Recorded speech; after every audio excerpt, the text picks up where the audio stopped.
bendiga. Amén. ¿También? Bien. De eso se trata. Está bien. Bueno, estamos a previas de a pocos días del Congreso, ¿verdad? Bien. Qué guerra, ¿no?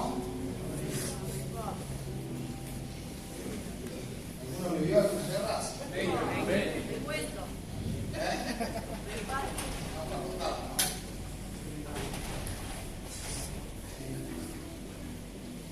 Pero bueno, en fin, de eso se trata. Cuando nos metemos en alguna actividad espiritual, por decirlo así, por supuesto que hay alguien que está en contra totalmente de todas las cosas o las actividades espirituales que vayamos a hacer. ¿Por qué? Porque no quiere que vos y yo salgamos bendecidos, otra porque quiere que no tengamos el conocimiento de la palabra para poder distraernos o engañarnos con cualquier cosa. Viste que en la Biblia dice que el pueblo perece por falta de qué? Por falta de conocimiento. Y en un montón de casos sucede que hay un montón de distracciones para que no tengamos el determinado conocimiento para poder caminar en la línea que Dios nos quiere poner. No sé si me explico lo que quiero decir. Por favor. Entonces yo quería hablar un poco sobre ese tema, ¿no? Y a referencia a eso, vamos que nada, antes que nada, vamos a orar. ¿Sí? Padre, tú eres bueno, Señor, con cada uno de nosotros y sabemos que nos amas de forma incondicional. Bendito Padre, por eso en esta hora de bueno queremos encomendarte cada uno de nuestros corazones, Señor. Pedite que tú tomes el control, Señor, de este tiempo. Que bendiga, Señor, a cada uno de los hermanos que están aquí presentes y todos aquellos que puedan estar, Señor, en algún momento viendo este video. Pero más aún te pedimos que bendigas tu palabra. Sabemos que no vuelve de vacía, que la envías con un propósito y que se cumple, Señor. Señor, cuando llega a ti. Bueno, por eso en esta hora, Dios mío, yo te pido que bendigas este tiempo donde vamos a compartir tu palabra, que tú puedas limpiar mi vida, Señor, para que puedas usarme para poder transmitir, Señor, esta palabra, Señor, que quieres que compartamos, Señor, juntos, familia, Dios mío, todos los hermanos de aquí, Señor. En nombre poderoso de Jesús. Amén. Bueno, una historia que quiero compartirles y habla de un profeta muy conocido llamado Elías. Lo voy a hacer breve, que quiero compartir, ojalá, porque así también compartimos un poco con los hermanos que se van a bautizar. Un poco la historia de Elías, creo que la conocen. En aquel momento Elías tiene una, digamos así, una disputa entre sacerdotes de Baal y profetas, y en aquel momento hacía 3 años y medio que no llovía sobre la tierra. Y bueno, había un montón de profetas que querían hacer determinado sacrificio, digamos, a su Dios, que era Dios pagano, Baal, a quien ellos servían. Eran muchos profetas. Está en Segunda de Reyes, creo, si no me equivoco. Ya está el verso, pero no el capítulo. A ver si ahí lo pueden encontrar, Segunda de Reyes, a partir del 19 en adelante.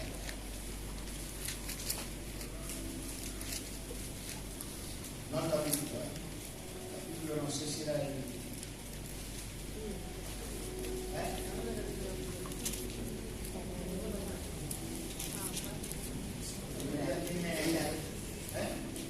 Primera Reyes. ¿18? Bien. Vamos a leer. En el verso 19 dice así: Acab iba a Jezabel, el rey en ese momento. La nueva, dice, observen noticia de todo lo que Elías había hecho y cómo había matado a espada a todos los profetas.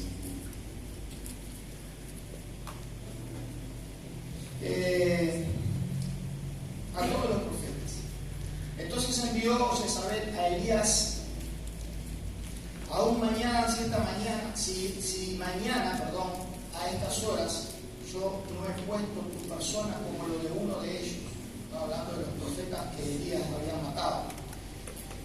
Y dice en el verso 3, viendo pues el peligro, se levantó, habla de Elías, y se fue para salvar su vida, y vino a Berseba, que estaba en Judá, y dejó allí a su criado. Verso 4. Dice, y él se fue por el desierto un día de camino, y vino y se sentó debajo de un enebro deseando, ¿qué dice? Morirse. Dijo, basta ya, oh Jehová, quítame, ¿qué? Pues no soy yo mejor que mis padres. Echándose debajo de un enebro, se quedó dormido, y aquí luego un ángel le tocó y le dijo, levántate y come. Vamos a leer hasta ahí, luego sigue la historia. Pero quiero empezar haciendo hincapié en este tema. Y la historia la podemos relatar, para resumir, en pocas cosas. Por ejemplo, como bien decíamos, vamos a prestar atención porque es algo que nos va a identificar a todos.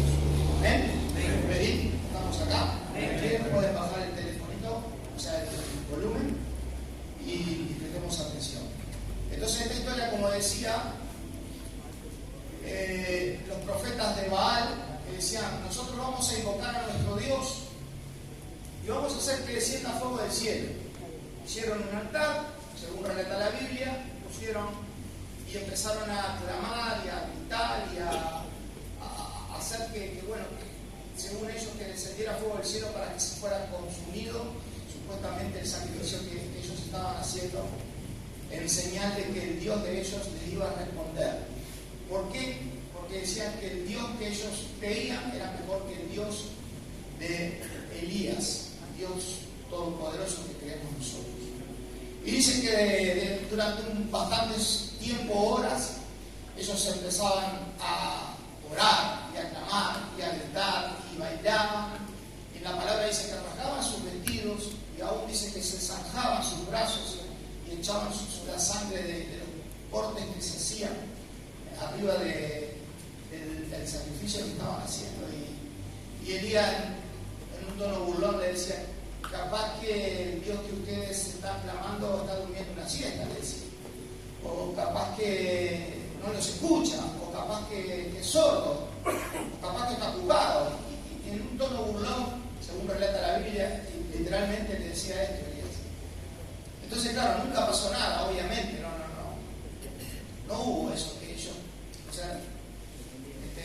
presentaban y pensaban que iba a pasar, que era el milagro de que descendiera fuego del cielo y ocurriera lo que ellos estaban queriendo demostrar, diciendo de que el Dios que ellos creían era mejor que el Dios que creía Elías, que es ese mismo Dios que creemos vos y yo. Entonces, viendo que no pasaba nada, y el pueblo estaba dividido en ese momento, ¿está? Y decía, si ustedes creen, ¿hasta cuándo van a tener su corazón dividido? Si ustedes creen que Baal es Dios, les decía, vayan atrás de Baal, pero si creen que Dios es Dios, vengan atrás de Dios. Entonces hicieron todo esto. Entonces Elías dice que agarra 12 piedras, las riega con agua, hace una zanja, pone un altar, etcétera, y clama a Dios, e inmediatamente desciende el fuego del cielo. Resumo la historia para no leerla acá porque es muy larga. Cuando desciende el fuego del cielo, por supuesto, ahí quedó bien notado quién era el Dios todopoderoso que existía, el que verdaderamente sí escucha a sus siervos. ¿Se está entendiendo? Y la Biblia, en aquella época, la ley decía que a los falsos profetas había que pasarlo con el cuchillo. Y entonces fue lo que pasó. Entonces 450 profetas que supuestamente adoraban a ese Dios que ellos creían que era el Dios verdadero, como no pasó nada, lamentablemente, eso fue lo que pasó. Entonces Elías mató 450 profetas y después pasa esto, que le dan las noticias a Jezabel, que era la esposa del rey en este momento, en esta época, y entonces escribe una carta, y como dije hace un rato, que le decía, si a estas horas yo no tengo tu cabeza, si para mañana yo no tengo tu cabeza, y se le hace llegar esto a sus oídos, y cuando Elías vio esto, dice que tuvo un grande temor, como dice acá. Dice en el verso 4, y se fue por el desierto camino de un día de camino, y vino y se sentó debajo de un enebro deseando morirse. Entonces, el tema de lo que yo quiero tocar en esta tarde, es un tema que quiero que nos compete a todos, que nos hace parte también de esto, es que muchas veces nos agarra, como en este caso le pasó a Elías, ¿no? Porque Elías es un profeta que si en la Biblia nosotros nos vamos a buscar, hizo de todo señales que demostraba que había un Dios que lo respaldaba y que lo acompañaba y que iba con él y decía prodigios y hacía señales y milagros tremendos. Y él era una herramienta de la cual Dios usaba y él experimentaba también las cosas que Dios hacía con él mismo. Ahora, una carta de una mujer con una amenaza que llegó a él, este hombre se nubló. Entonces lo que yo quiero hablar en esta mañana es lo que le pasó a este hombre, y capaz que en alguno de nosotros puede que nos identifique de alguna forma. Este hombre confiaba en Dios, creía en Dios, hizo un montón de cosas, como dije, pero cuando dio esa carta lo que hizo fue en principio asustarse, y ese susto le trajo una tristeza tremenda en su vida. Y esa tristeza tremenda que le agarró en su vida, le agarró una depresión que no le importó ni creer en Dios, ni todo lo que había hecho Dios en su vida, ni todo lo que había experimentado, ni todo lo que había visto. Lo que lo agarró fue un temor tan grande que lo que deseó para él fue querer morirse. No quería vivir más. Quería desaparecer de la faz de la tierra. Y si uno a veces empieza a pensar así, pero ¿cómo puede ser que una persona que haya tenido tantas experiencias con Dios, ¿no? ¿Cómo puede ser que en algún momento te desaparezca las ganas de querer seguir haciendo cosas? ¿Por qué no? Porque me llegó una carta y más abajo dice así, y se sentó debajo de un enebro deseando morirse, decía, basta ya, no quiero saber más nada. Ahora podemos decir, che, no, porque después de Dios no puede entrar ni en desánimo, ni en depresión, ni en tristeza, ni en soledad, ni en amargura, ni tampoco puede tener miedo. Sí, claro que puede, porque en este caso a esta persona, como describe la Biblia, le pasó todas estas cosas. Y lo que quiero hablar yo en esta tarde es algo que nos toca a todos, que es cuando nos agarra la tristeza y la depresión por causa de, porque siempre hay una causa. Ahora, este varón de Dios, con todo lo que había hecho y vivido y experimentado, no pudo manejar eso. No pudo manejar ese sentimiento, el sentimiento depresivo y el sentimiento de decir, basta ya. No quiero saber más nada. Pero vamos a seguir. Dice, pues no soy yo mejor que mis padres, decía él. Y echándose debajo del enebro se quedó dormido. Y ahora ¿a dónde vamos a entrar en nuestras vidas? Acá adentro, ¿no? Viste que cuando uno va en el impulso de Dios y va haciendo cosas y todo sale bien, uno va cargando con otra perspectiva de la cosa, ¿no? Va todo bien, vamos un lujo. Pero se ve que la carta que le llegó de esta mujer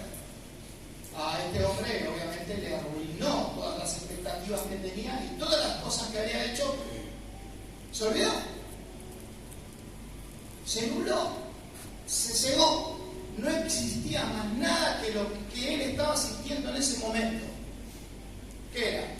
Un sentimiento de tristeza, de depresión y de no querer vivir más. ¿Hasta qué punto llegó esta persona? Yo no me imagino. Gracias a Dios no he pasado nunca. He pasado por algunos episodios, pero no al punto de decir basta ya, quítame la vida, no quiero vivir más. Pero hay muchas personas que les pasa esto, que se deprimen a tal punto que aunque creen en Dios e incluso experimentaron un montón de cosas preciosas con Dios, llega un punto que se entregan tanto a este sentimiento o este sentimiento les gana tanto que no lo pueden manejar. Y dice que se durmió. Y el punto de la tristeza o la depresión que nos abraza en un montón de oportunidades por consecuencia de, porque yo digo por consecuencia de, quiero decir porque hay un abanico de consecuencias. Y quizás cada uno de los que estamos presentes aquí, incluyéndome, sabemos cuáles son las cosas que nos entristecen o cuáles son las cosas que nos deprimen y cuáles son las cosas que nos hacen querer decir basta ya, no quiero saber más nada, quiero morir. Capaz que no literalmente lo decimos así, pero a veces estamos caminando casi muertos y respirando por inercia y estamos literalmente viviendo en esta condición en la cual este profeta Elías estaba viviendo en este momento. ¿Me van siguiendo? ¿Sí? Gloria a Jesús. Dice, no soy yo mejor que mi padre, yo quiero... No hay manera. Y dice, bueno, cansado y con todo lo que estaba viviendo, lo que hizo fue sentarse abajo de un árbol y se durmió. Y eso es lo que pasa en muchas oportunidades en nuestra vida cuando no la pasamos bien. Dormidera espiritual. Ustedes conocen bien el pasaje de las vírgenes insensatas, que porque, bueno, pero este es otro caso, porque se confiaron y se durmieron. Pero una vez que uno se duerme, que agarra un sueño espiritual y empieza a dejarse estar, por así decirlo, no solamente no tenés como pasa con las vírgenes, que dejaron de tener aceite en su lámpara y cuando vino el esposo, en este caso vino Jesús, no había aceite, no había combustión, no había función. Y obviamente lo que pasó fue fatal. Pero en este caso se durmió. Y dice así, y he aquí luego un ángel le tocó y le dijo, levántate y come. Entonces él miró y he aquí en su cabecera una torta comida sobre las ascuas y una vasija de agua, y comió y bebió. ¿Y volvió qué? Imagínate cómo estaba aquí, ¿no? Porque a veces viste que de alguna forma hay alguien que, en este caso estaba el Señor con él, dejándole, levantate, come, alimentate. Y esto en muchos casos en nuestra vida.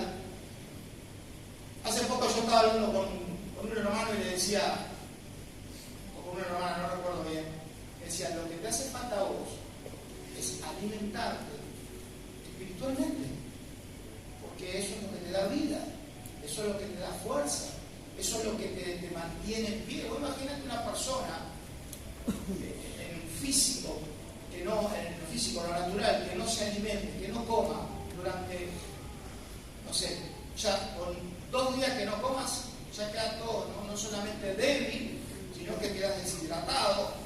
Hay algunos que tienen reserva como para hacer un ayuno más largo que el de Jesús, pero nadie se lo toma la pecha, mentira, broma. Pero en este caso, el cuerpo humano son muy pocos días que puede resistir sin comer. Ahora, si hablamos de lo espiritual, ¿no? Hay mucha gente que a veces pasa años sin comer, sin alimentarse espiritualmente hablando, ¿no? Entonces, claro, ¿qué puede pasar? Cuando vos no comes por días, empezás a debilitarte, empezás a deshidratarte, empezás a quedarte flaco, eléctrico, como sea.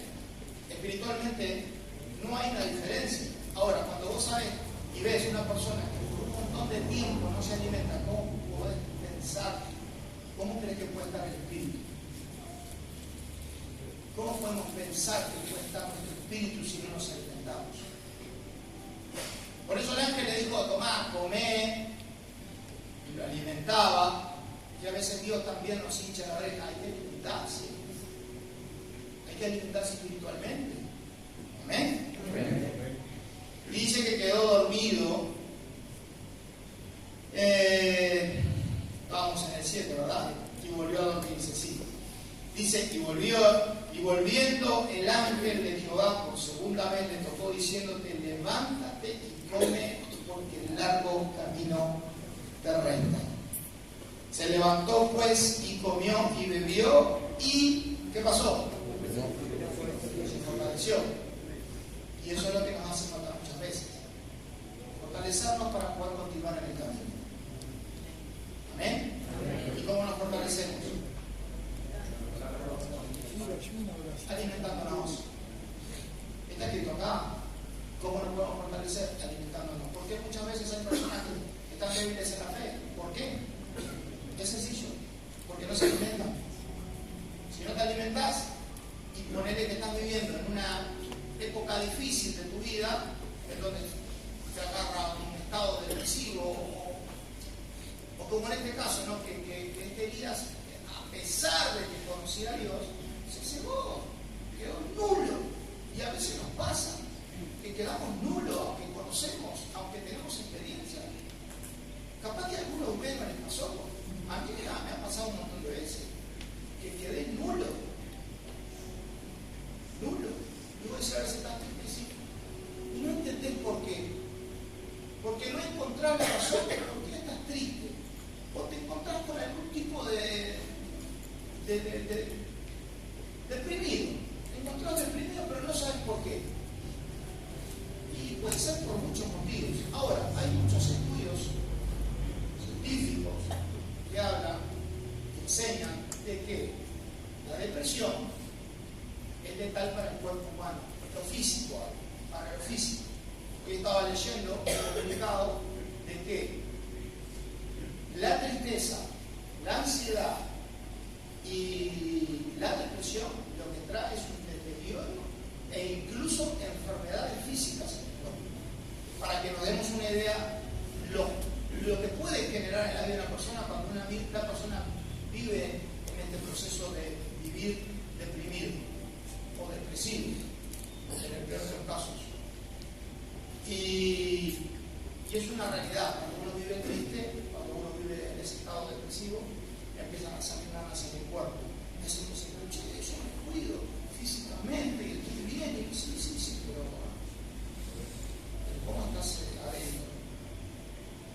Porque a veces no relacionamos una vida espiritual con una vida física o la salud física. Y yo creo que es primordial y es vital que uno pueda tener una vida espiritual saludable para que lo físico. Por eso está en el Eclesiastés que dice que eres medicina para nuestro cuerpo y refrigerio. Dice, fíjate de Jehová de todo tu corazón, no te apoyes en tu propia prudencia.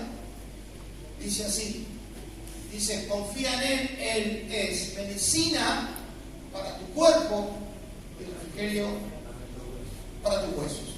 Entonces está hablando que el espíritu que hace Dios también restaura lo físico. Amén. Amén. A veces te levantas y dices, de allá. A veces son los años y está bien, pero capaz que estás contento, ¿viste? Entonces ya no sentimos dolores. Pero cuando tenés dolores y a eso le sumamos una carga de tristeza, una carga de esto, una carga de ansiedad, una carga de depresión y una carga de esto y de aquello, imagínate cómo nos podría ir. ¿Se está entendiendo? No quiero dar acá una cátedra de estado de ánimo, simplemente quiero llegar a un punto. ¿Amén? Y le dijo, largo camino terrestre. Y se levantó, pues y comió y bebió y se fortaleció con aquella comida. Y dice la Biblia, caminó 40 días y 40 noches hasta el monte de Dios. Y vamos a este punto. Dice, y allí se metió en una cueva donde pasó la noche. Y vino a él palabra de Jehová, el cual le dijo una cosa. Le dijo, ¿qué haces acá? No le dijo, menos mal que le quité la cueva para cuidarte, para guardarte, para estar tranquilo. ¿Qué haces acá? Y ese es el punto donde yo quiero tocar en esta tarde también.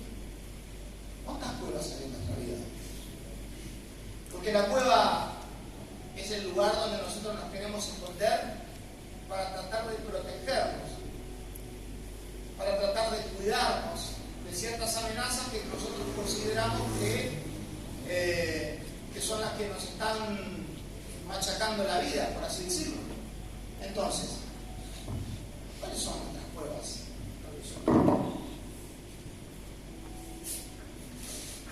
Voy a empezar.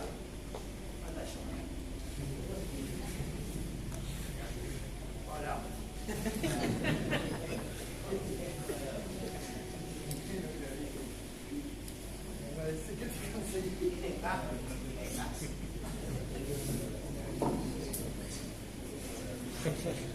No vamos a entrar. Le dice, ¿qué haces aquí, Elías? Estaba diciendo, ¿qué haces en una cueva? Y a veces nosotros nos encerramos en nosotros mismos, que a veces es nuestra cueva. ¿Nunca te pasó que te encerrás conmigo mismo y que no te entra ni la bala? Por decir algo que te criollo, no te entra nada. Te hablan, te dicen, te predican, oran por vos, ayunan por vos, no te entra nada. Esa es una de las cuevas. Pero hay muchas más cuevas.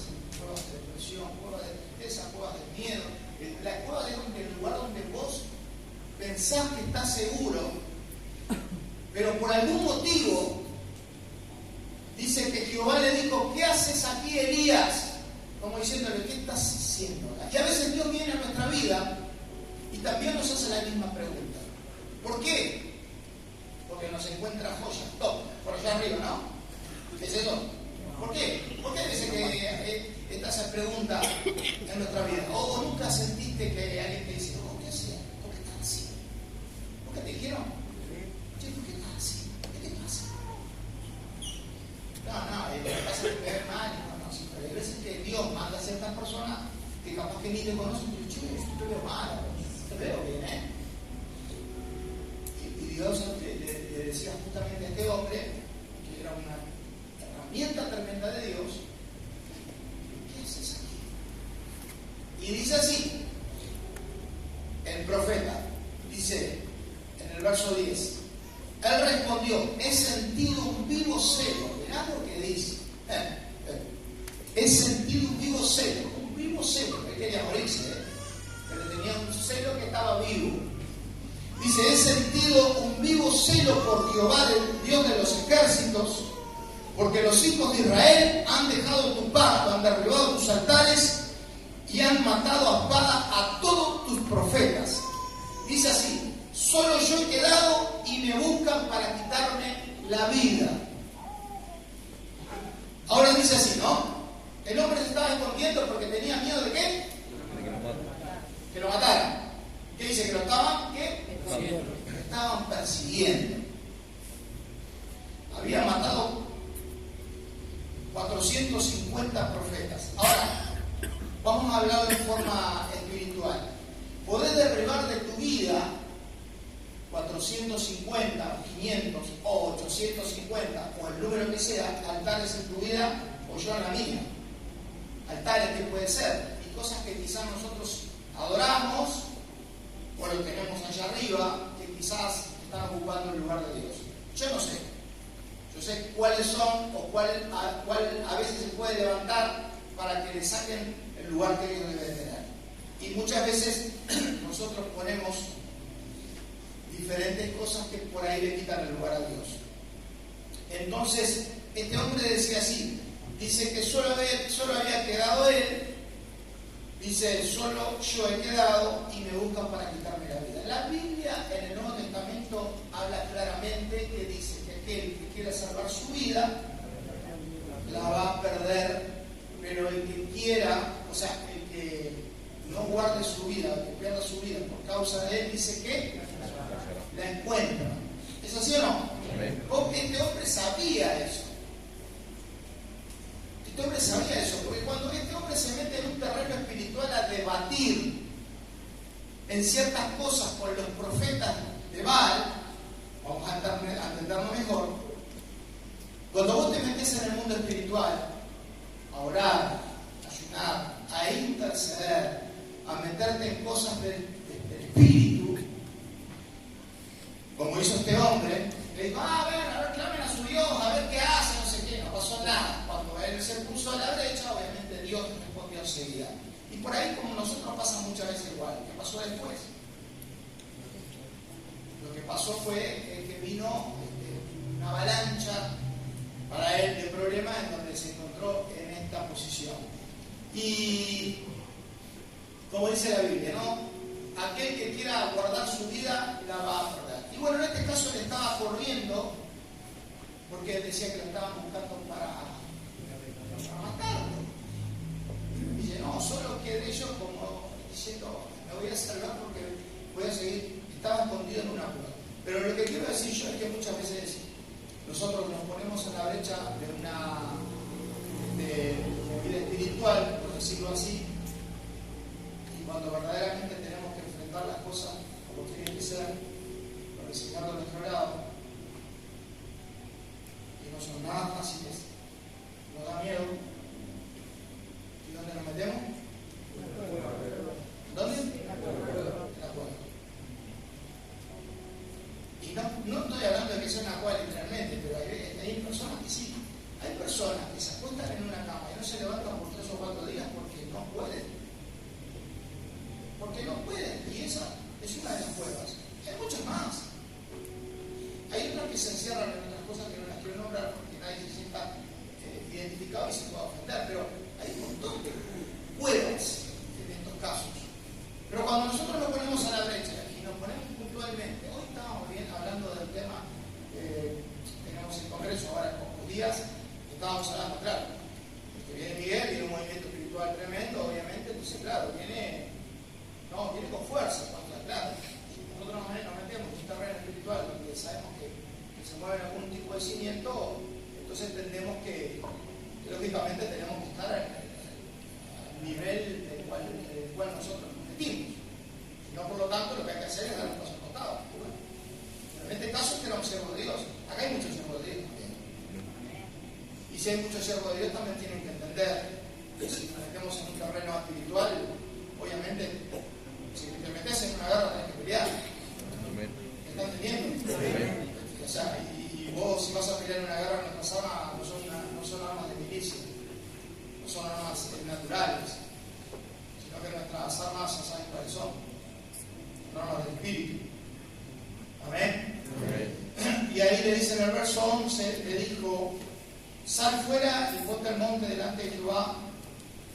Y aquí Jehová que pasaba, y un gran y poderoso viento rompía los montes y quebraba las peñas, y delante de Jehová, pero Jehová no estaba en el viento.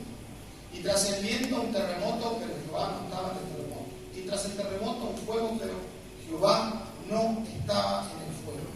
Y tras el fuego un silbo apacible y delicado. Y cuando lo oyó Elías, cubrió su rostro con su manto y salió y se puso a la puerta de la cueva. Dijo, he aquí, y vino a él una voz diciendo, ¿qué haces aquí, Elías? Nuevamente. Y lo vuelve a repetir. Esto da la confirmación de que en muchos casos, en el 100% de los casos, la cueva no es una salida. Por eso Dios repite y confirma y le vuelve a decir, ¿qué haces aquí?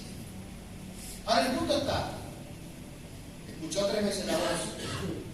En una voz dice, ¿cuál dice que es la primera? Viento que poderoso que rompía los montes. En otro, terremoto. En otro, un fuego. Y ninguno de esos estaba Dios. A veces pasa de que cuando estamos en la cueva, puede que nos confundan un montón de cosas. Puede que nos confundan un montón de cosas que pueden ir disfrazadas del amor de Dios. Pero como son tan brutas, tan groseras, uno, si tiene discernimiento, tiene a Dios en su vida, entiende y discierne que eso no es de Dios. ¿Se está entendiendo?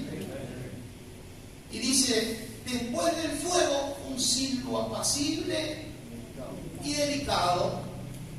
Y ahí sí estaba Dios, y él salió. ¿Y qué le dijo Jehová? ¿Qué le dijo? ¿Qué haces acá? Ahora quizás Dios te está diciendo a vos también, ¿qué haces acá afuera todavía? Hay muchos caminos que te restan por hacer. Todavía no se terminó la carrera. Todavía no está hecho el trabajo que Dios hacer conmigo, quizás. Y hay muchas personas que están en la cueva.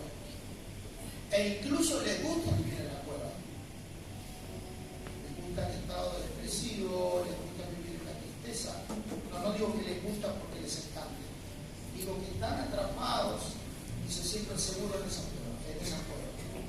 Ahora, lo que quiero decirte, hermano, de parte de Dios, si me permitís decírtelo, la cueva no te asegura una seguridad para tu vida. Lo único que puede generar en vos es que te encierres y vivas encerrado adentro tuyo y viviendo de una forma en donde no está Dios. Y por eso cada tanto viene Dios y te sigue diciendo, ¿qué haces ahí, Juancito, Pepito? O a las damas. ¿Qué haces ahí, Ramona?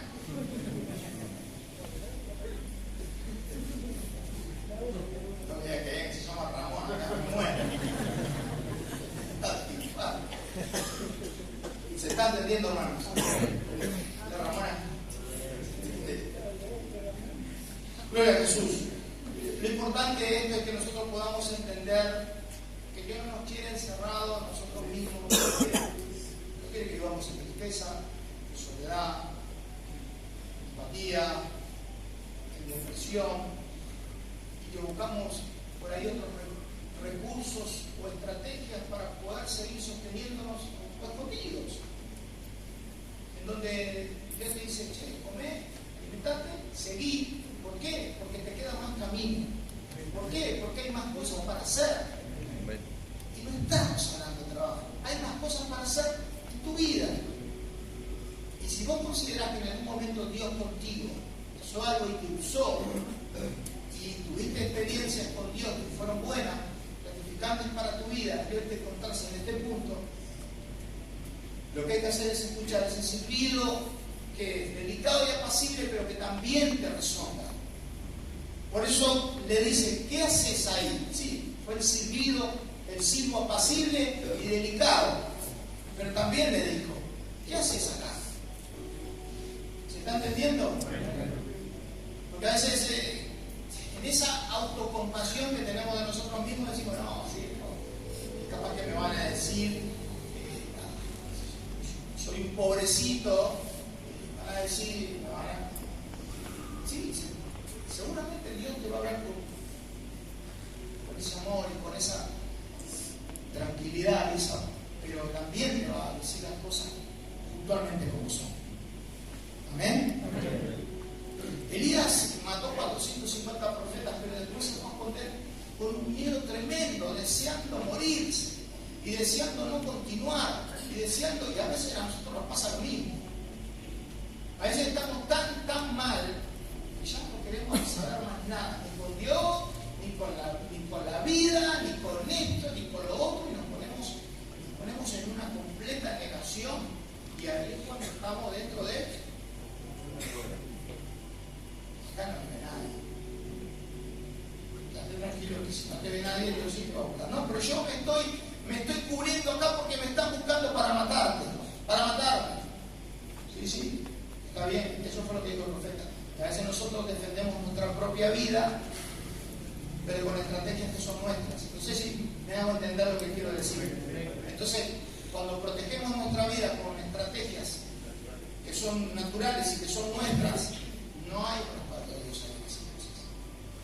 Entonces, lo único que queda es sumar más tristeza a la tristeza. Yo, miren, estás mirando para atrás. Bendito sea el Señor. Jesús, antes de ir a la cruz, un miedo le agarró y decía así, ¿no? Dice en Mateo, dice, entonces Jesús le dijo a los discípulos: mi alma está muy triste hasta la muerte. He aquí, velad conmigo. Yéndose un poco más adelante, se postró su rostro y orando, diciendo: Padre mío, si es posible, pasa de mí esta copa, pero no se haga como yo quiero, sino como tú. Estaba pasando el grado de estrés. Jesús acá, en este episodio, el grado de estrés que lo llevó era ponerse, como dijo, triste hasta qué? Hasta la muerte. Hasta la muerte. O sea que hay estos episodios en los que una persona puede sentirse con tal tristeza al punto de que parece que se va a morir. Y hay un montón de gente que vive en este tipo de tristeza. Pero Jesús tenía una razón. La razón de Jesús es que sabía que iba a ir a la cruz y que iba a morir. Entonces dice, en uno de los pasajes de la Biblia que yo lo leí en Lucas, no me acuerdo el pasaje, decía que su sudor era como grandes gotas de sangre. Y como soy curioso y me puse a mirar si existía esa posibilidad de que una persona en su sudor pudiera tener, en vez del sudor, que es el agua que nosotros, dice que sí, que el estrés tan grande que una persona puede vivir, o la tristeza causada, dice que hace que los vasitos de sangre exploten y la piel sea más sensible, por lo tanto se mezcla con el sudor del agua. Eso es lo que genera un estrés tan traumático que una persona puede llegar hasta ese punto. Por eso dice que su angustia era tan angustiosa que era angustia hasta la muerte, que estaba como que se iba a morir ahí mismo, orando. Nosotros no llegamos a ese punto, pero no quiero decir el punto que llegamos, porque todos llegamos a puntos distintos. ¿Me perdonan? Pero el punto que llegó Jesús, y le dijo así al Padre, le dijo así: Padre, le dijo, para mi alma está triste hasta la muerte. Y cuando orando diciendo: Padre mío, si es posible, que hay muchas interpretaciones sobre este tema, yo para mí lo veo de que Jesús, como inicia el pasaje, que dice estaba angustiado hasta ese punto, dijo: Padre mío, si es posible que no pase esto, ¿no? O pasa de mí esta copa, pero que no se haga lo que yo quiero, sino lo que vos querés. ¿Qué punto quiero tocar con este? A veces pasamos difíciles, pero lo primero que queremos hacer es no tomar la copa. Y le decimos: Padre mío, quiero pasar esta copa. Que no se haga tu voluntad en mi vida. Pero sí, pero Dios quiere hacer su voluntad en tu vida. Quédate tranquilo que a la cruz no te va a mandar a vos. Te va a mandar a la cruz, sí, pero no es literal. Pero Jesús murió literalmente en una cruz por vos y por mí. Pero el punto está en que a veces necesitamos la cruz para que no seamos nosotros. Y luego vamos a pasar por ese estrés. Pero que pasamos estrés. No el punto de lo que le pasó a Jesús, pero sí, pasamos estrés. El estrés muchas veces en el ministerio, en la iglesia, a los hermanos que por ahí viven su estrés día a día en sus hogares, en sus casas, pasamos estrés. Yo tengo un amigo que tiene un estrés zapado, porque tiene sus preocupaciones, sus cosas, y se le nota.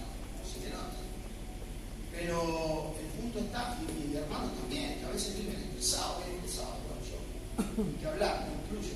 Pero ese estrés lo único que genera en nosotros es un cansancio y una tristeza y un agobio que cuando querés acordar estás tan cansado que lo que querés hacer es nada, no querés nada. Y en ese episodio le decía Jesús a los discípulos: oren, no dejen de orar, porque el paso de dejar orar es entrar en tentación. ¿Se entiende? Y él fue y se puso a orar y pasó lo que tenía que pasar. Y después está aquellos que pueden escuchar, viste, la mala onda de otra persona, o la maldición de otra persona, por eso literalmente. Podemos ir a la historia de Nehemías cuando dice que tuvieron ganas de trabajar y estaban contentos y con ánimo en la obra de Dios. Y dice que la muralla fue levantada hasta la mitad de su altura. ¿Por qué? Porque el pueblo tuvo ánimo. Y cuando los enemigos empezaron a decir: pero que se les permitirá a estos débiles judíos que levanten del polvo lo que todo se quemó otra vez para ofrecer sus sacrificios. Y empezaron a escuchar. Y a veces está eso, que algunos se deprimen porque escuchan que otra persona le tira malas, ¿viste? No podés despedir por eso. Si vos confías en Dios, sabés que sos en Dios, no podés despedir de eso. No tenés que continuar en la obra en la que Dios te colocó. Dice, el pueblo trabajaron, laburaron, no sé qué. No confundamos, no estoy hablando de trabajar literalmente, estoy hablando en la edificación espiritual de tu vida. Y tuvo ánimo, estaba contento el pueblo porque se les permitió regresar a su lugar y poder volver nuevamente a adorar a Dios en el lugar donde les pertenecía a ellos. Y empezaron y cuando fue hasta la mitad y empezaron a escuchar de los amonitas, de esto, de Sanbalat y de aquellos, cuando conocen la historia bastantes, eran enemigos totales del pueblo de Israel. Y como, ¿sabes? Prestaron oído a toda la maldad que había a su alrededor. ¿Qué querían hacer? Obviamente, querían que no levantaran los muros para poder filtrarse e ir y arremeter contra todos ellos y volver a tenerlos como una lija, como esclavos. Y a veces escuchamos cosas de otros. Nos ponemos mal. Y nos entristecemos. Y nos deprimimos. La obra de Dios, y no hablo de remar, la obra de Dios en la vida de cada uno es distinta y es diferente. No hablo solo de remar. Dejamos la obra de Dios por la mitad. Ya no nos interesa porque nos nubla. Nos nubla el escuchar de alguna persona que te tiene que decir todo que es lindo de tu vida. Pero si vos dependés de que todo el mundo te diga: ay, qué lindo tu trabajo, ay, qué bien que está tu vida, querido, querida, qué bendición que sos, ay, se te ve radiante, sos una lamparita caminando. No te van a decir eso. Si vos venís haciendo las cosas relativamente bien, evidentemente, como dije al principio, siempre va a haber algo que se te pueda oponer para que vos no sigas haciendo luz, para que vos no sigas haciendo las cosas correctamente.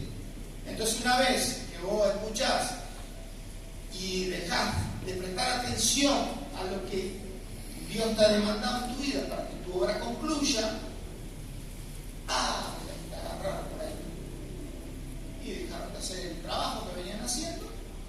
Ahí tuvieron que interceder de repente. Decía: oh Señor, escucha cómo hacen menosprecio de nosotros, que vuelve el baldón sobre su cabeza. Pero no te enfoques en orar en contra de los demás. Bendecidos.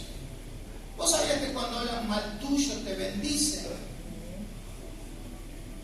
¿Sabías eso? Te bendicen.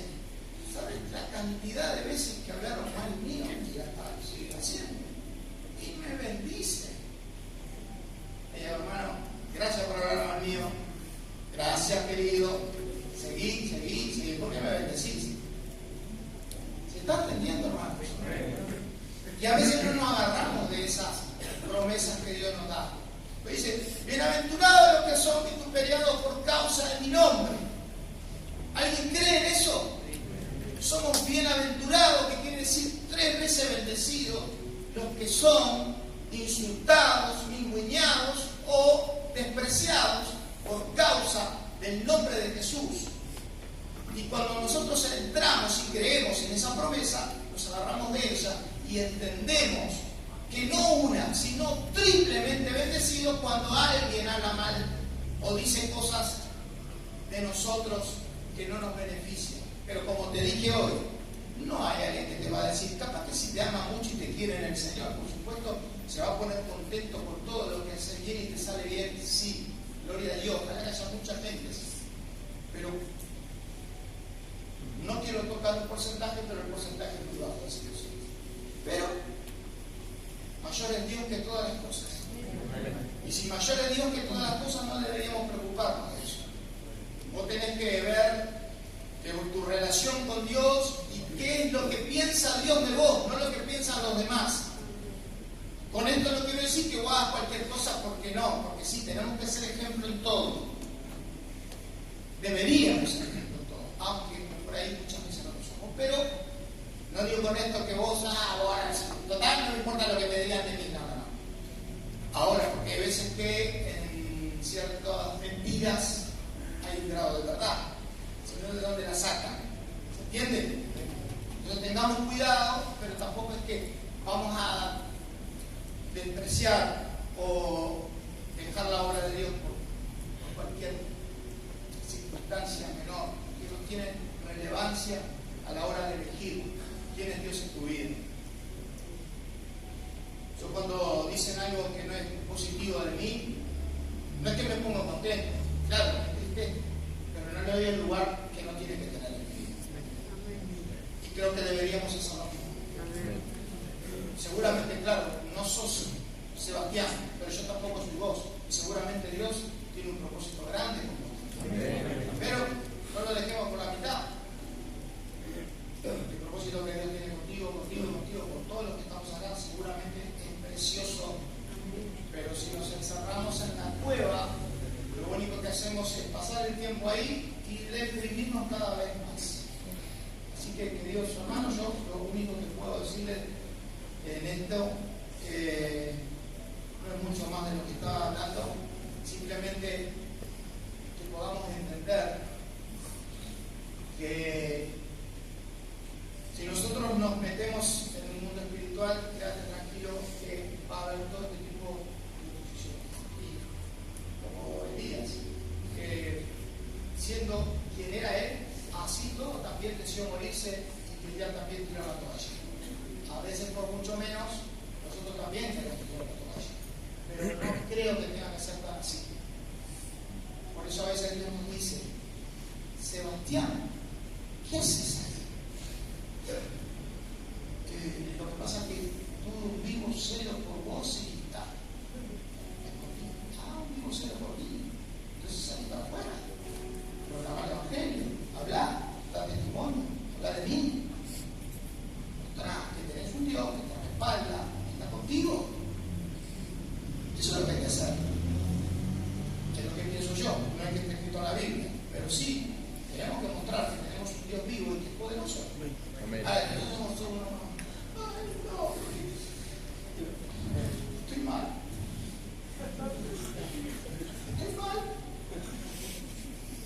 ¿Y cómo estás, Betty? ¿Todo bien? Estoy mal. Pasaron 6 meses. ¿Cómo estás, querido? ¿Todo bien? ¿Bien? ¿Cómo andás? ¿Y tu cosa? Estoy mal.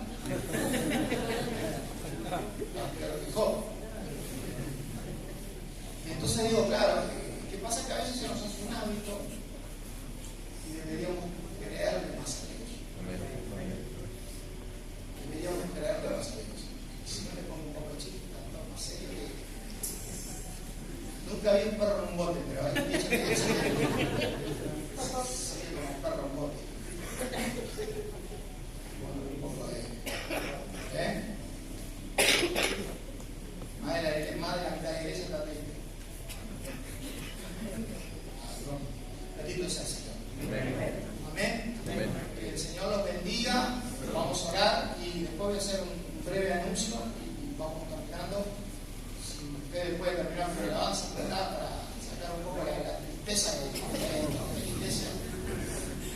sucede, ¿qué hacemos? Sí. Amén. Bendito sea Dios. Gracias, Padre, por todos los hermanos presentes que están aquí. Los bendecimos desde aquí, Padre, en el nombre de Jesús. Es tan bueno, nos ama de una manera incondicional. Gracias, es bueno, Señor, porque tu palabra, Señor, llega a nuestras vidas para corregirnos, para hablarnos, porque nos amás, Señor, porque querés el bien para nosotros. Sabemos los pensamientos que tenés de nosotros, Señor, pensamientos de bien, no de mal. Gracias, papá, por amarnos tanto. Yo te pido, Dios bueno, en el nombre de Jesús, que tú estés bendiciendo a cada una de las personas que están presentes, a cada uno de los hermanos, cada familia, Señor, en el nombre poderoso de Jesucristo, Señor. Que podamos estar atentos a tu voz siempre, Señor. Que podamos estar atentos a tu voz y ser obedientes a tu voz, papá, cuando tú nos dices qué hacemos en el lugar donde no debemos estar. Padre, te pido en el nombre de Jesús, háblanos, Señor. Gracias por esta maravillosa palabra tuya, Señor. Te damos la gloria, Dios. En el nombre de Jesús.